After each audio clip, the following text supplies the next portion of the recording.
Bismillahirrahmanirrahim. Assalamu alaikum respected teachers and dear fellows. This is Ibtisam Bilal and today we are going to discuss about small interfering RNA. So सबसे पहले हम इसका introduction पढ़ेंगे ये क्या होता है. तो स्मॉल इंटरफेरिंग आरएनए को हम शॉर्ट इंटरफेरिंग आरएनए या साइलेंसिंग आरएनए भी कहते हैं. ये actually double stranded RNA molecules ही होते हैं. Usually contain 20 to 25 base pairs in length. इनके बहुत इंपॉर्टेंट रोल्स हैं, लेकिन मोस्ट इंपॉर्टेंट और बेसिक रोल आप कह सकते हैं वो आरएनए इंटरफेरेंस में होता है, इंटरफेरेंस पाथवे के अंदर होता है. ये क्या करते हैं, ये आरएनए के स्मॉल मॉलिक्यूल्स होते हैं जो कि एक स्पेसिफिक जीन एक्सप्रेशन को सप्रेस करते हैं. इनका ये काम होता है. They naturally produced as a part of RNA interference pathway by the enzyme dicer. क्योंकि बेसिक इनका जो वर्क है वो आरएनए इंटरफेरेंस के अंदर होता है, तो वहीं पे ये प्रोड्यूस होते हैं नेचुरली एंजाइम डाइसर के थ्रू. और आर्टिफिशियली भी हम इनको इनॉक्यूपुलेट कर सकते हैं अपनी स्टडीज के लिए. और अगर हम इसकी डिस्कवरी की बात करते हैं तो जो साइलेंसिंग आरएनएस या स्मॉल इंटरफेरेंस आरएनएस जो हैं वो और उनका जो रोल है इन पोस्ट ट्रांसक्रिप्शनल जीन साइलेंसिंग के अंदर वो पहली दफा डेविड बेलकॉम और उसकी टीम ने डिस्कवर किया था इन 99 में. और उसके बाद जीन साइलेंसिंग के अंदर आरएनए इंटरफेरेंस के अंदर जो साइलेंसिंग आरएनए का जो रोल है वो थॉमस टसल ने और उनकी टीम ने जो है वो डिस्कवर किया था. अब क्योंकि हम देख रहे हैं बार बार कि ये जो भी इसका बेसिक रिलेशन है वो आरएनए इंटरफेरेंस के अंदर है साइलेंसिंग आरएनए का, तो हम सबसे पहले अब ये देखेंगे कि व्हाट इज आरएनए इंटरफेरेंस, यानी ये आरएनए इंटरफेरेंस क्या होता है. एक्चुअली ये एक बायोलॉजिकल प्रोसेस है जिसके अंदर जो आरएनए के स्मॉल मॉलिक्यूल्स हैं जिनको हम साइलेंसिंग आरएनएस कहते हैं वो एक स्पेसिफिक जीन एक्सप्रेशन को इनहिबिट करते हैं. अब वो और इस टेक्निक को पास्ट के अंदर को सप्रेशन या पोस्ट ट्रांसक्रिप्शनल जीन साइलेंसिंग या फिर क्वेलिंग भी कहा जाता था. अब हम देखते हैं कि ये इसमें इस टेक्निक में होता कैसे है, यानी ये कैसे वर्क करता है, हाउ इट वर्क. तो एक्चुअली में इनका काम होता है कि जीन एक्सप्रेशन को सप्रेस करना, यानी जीन का जो वर्क है यानी प्रोटीन सिंथेसिस है उसको रोकना होता है एक स्पेसिफिक प्रोटीन को. अब ये कैसे काम करता है, तो फर्स्ट ऑफ ऑल क्या होता है, या आप डायग्राम में भी देख सकते हैं कि ये डबल स्ट्रैंडेड आरएनए है और शॉर्ट हेयर पिन आरएनए भी इसको बोलते हैं.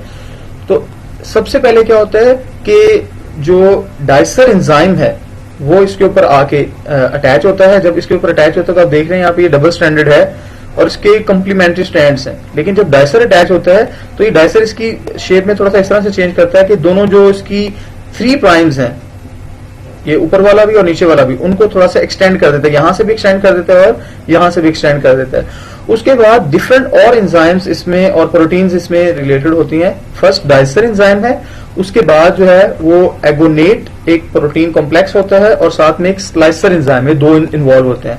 अब क्या होता है कि ये जो यहाँ पर बन गया है, इसकी जो फॉर्मेशन हो गई थी डाइसर के बाद, तो यहाँ पर जो कॉम्प्लेक्स है वो इसके साथ अटैच होता है एगोनेट.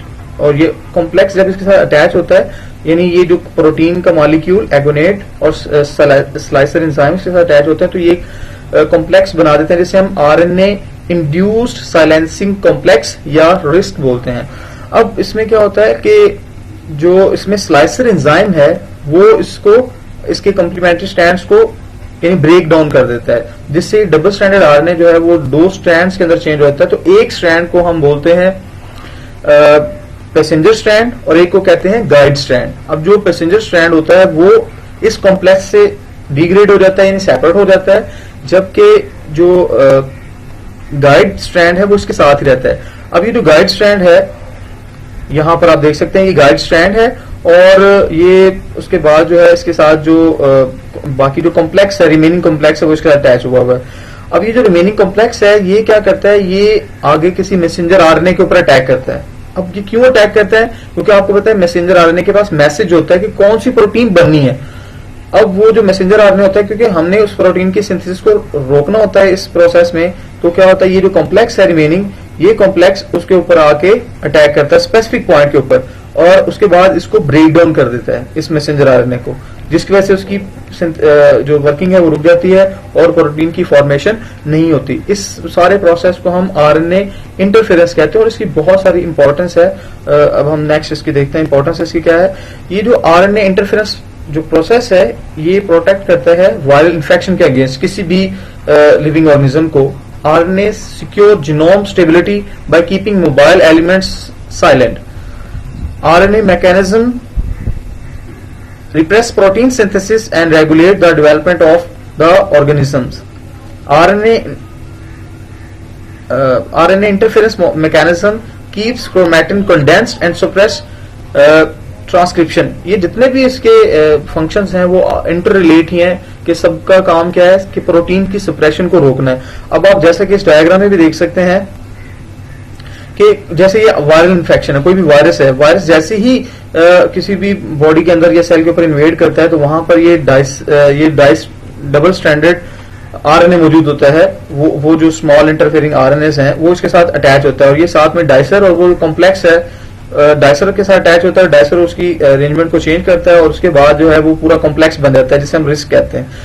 वो जो कॉम्प्लेक्स है उसके बाद वो आपको बताया कि जो बाहर से इसने अपना डीएनए या आरएनए के अंदर ऐड किया था ये वायरस ने। देखें ये वायरस है, वायरस ने अपना जो डबल स्टैंडर्ड आरएनए है वो इसके अंदर इनैकुलेट किया है। अब ये जो डीएनए आपको पता है जैसे ही लिविंग ऑर्गेनिज्म की बॉडी में जाता है वहां पर डिफरेंट डिजीजेस काज करता है। अब क्या होता है कि ये जो मैकेनिज्म है इसमें क्या होता है कि जैसे ये डबल स्टैंडर्ड आरएनए या डीएनए है ये डायसर एंजाइम जो है ये वाला ये इसके ऊपर अटैक कर लेता है और उसके बाद वही प्रोसेस होता है जो हमने पीछे पढ़ा है कि डायसर जो एंजाइम है वो इसके साथ अटैक करेगा और उसके बाद ये डायसर ये रिस्क कॉम्प्लेक्स बना देगा। आरएनए साइलेंसिंग कॉम्प्लेक्स भी इसको बोलते हैं, आरएनए इंड्यूस साइलेंसिंग कॉम्प्लेक्स। जब वो कॉम्प्लेक्स बनेगा तो उसके बाद वो जो मैसेंजर आरएनए था वो जो आरएनए बाहर से आया है उसकी ब्रेकडाउन हो जाएगी मैसेंजर आरएनए के साथ मिलके, और जो उसकी प्रोटीन सिंथेसिस उसने करवानी थी बाहर से जो डबल स्टैंडर्ड आरएनए आया है इसने जो वर्किंग करनी थी वो वर्किंग अब नहीं होगी बिकॉज कि उसकी आगे ब्रेकडाउन हो गई है। जब वो ब्रेकडाउन होगी तो वो प्रोटीन की सिंथेसिस नहीं होगी और डेफिनेटली जो वायरसेस हैं उनका जीनोम जो है वो उसने डिस्ट्रॉय कर दिया है और आगे जाके वो बीमारियां काज नहीं करेगा। इस तरह से ये जो प्रोसेस है इसे डिफरेंट डिजीज हैं उससे हम बच सकते हैं। नेक्स्ट है साइलेंसिंग आरएनए डिलीवरी। डिलीवरी से मुराद है कि अब आपको पता है कि ये जो आरएनए है डीएनए है ये मौजूद होता है न्यूक्लियस के अंदर या न्यूक्लियोप्लाज्म में। तो वहां से ये डिफरेंट सेल्स में कैसे पहुंचता है क्योंकि जहां पर इन्फेक्शन होगा या जहां पर वायरस बैक्टीरिया अटैक करेंगे वहां पर इसकी डिलीवरी होनी है। तो इसकी डिलीवरी 3 तरह से हो सकती है, 3 मेथड्स हैं। कौन कौन से हैं? केमिकल मीडिएटेड ट्रांसफेक्शन है, इलेक्ट्रोपोरेशन है एंड वायरल वेक्टर्स हैं। तो first of all chemical mediated transfection में क्या होता है, ये कमर्शियल मेथड है और इसमें अंदर डिफरेंट केमिकल जो है उसके साथ इनको मिला के उनके साथ मिलके ये जो है ट्रांसफर किया जाता है। इसमें क्या होता है, delivery is usually done by cationic liposomes, polymer nano particles and lipid conjugation, यानी लिपिड के साथ इसको मिला के साथ ये अटैच होता है, उसके बाद ये वहां से बाहर निकल जाता है।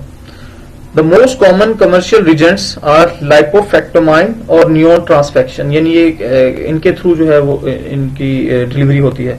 Next one is electroporation. इसमें क्या होता है, electrical pulses are also used to intracellularly delivery, यानी सेल्स के अंदर इसकी जो डिलीवरी के लिए इलेक्ट्रिकल पल्सेस भी यूज करते हैं। इसमें क्या होता है, the cell membrane is made up of phospholipids which makes it susceptible to an electric field.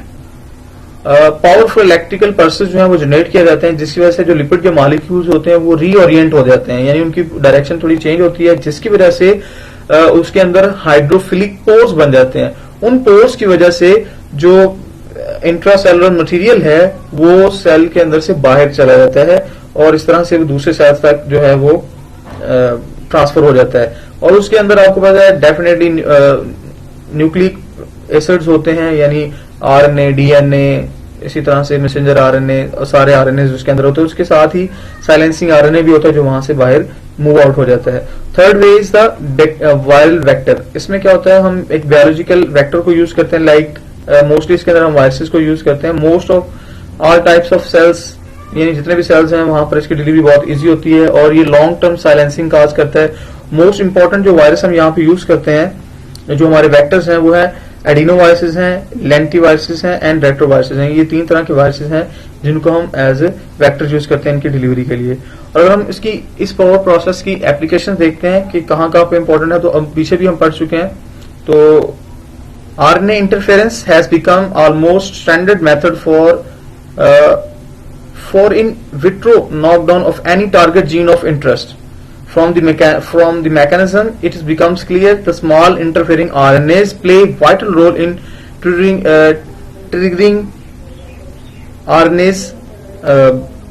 RNA interference. यानी वो जो RNA interference का प्रोसेस है उसके अंदर ये की रोल प्ले करते हैं silencing RNA.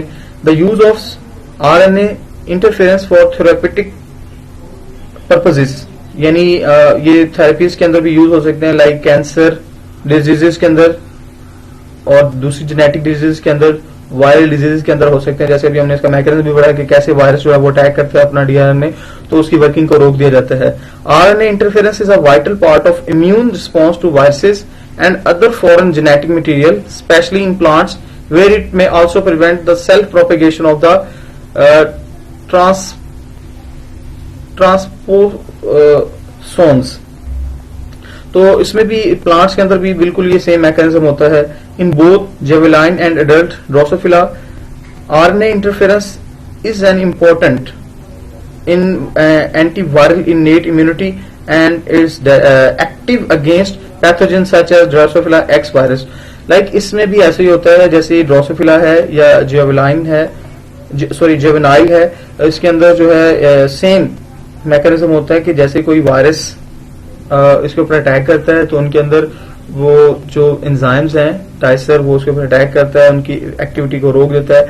तो इस तरह से बहुत इंपॉर्टेंट है और इसके ऊपर अभी भी रिसर्च जारी है इस टॉपिक के ऊपर, और फ्यूचर के अंदर जो है ये जो डिफरेंट डिजीजेस हैं उनके क्योर के अंदर इसको यूज किया जाएगा, जीन थेरेपी के अंदर स्पेशली।